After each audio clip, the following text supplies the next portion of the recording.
President Emerson Mnangagwa's loyalists are reportedly plotting a massive crackdown on diaspora activists, financially supporting opposition leader Nelson Chamisa to establish a new political movement to challenge the 82-year-old ZANU-PF leader. Sanapinda mashoko atikuna pana parikuda nyogwa nevakomana the Newsday veNewZimbabwe.com vachiti aiwa vakomana aiwa maloyalist aED Mnangagwa varikuda kubata vakomana vese vekudiaspora varikuda vachifinansa aiwa Chamisa kuti avhure another political party kuti akwanise kuopoza aiwa the ZANU-PF leader. Anoti kusubscribe or like on the page kuti ipina pana pamuna mobile kwa mchinzi.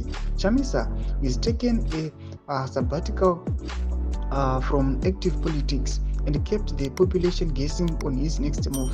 Is arguably the only formidable challenge Mnangagwa fears outside ZANU-PF, a party which the octogenarian thinks is specified to accept his bid for a third but unconstitutional presidential term.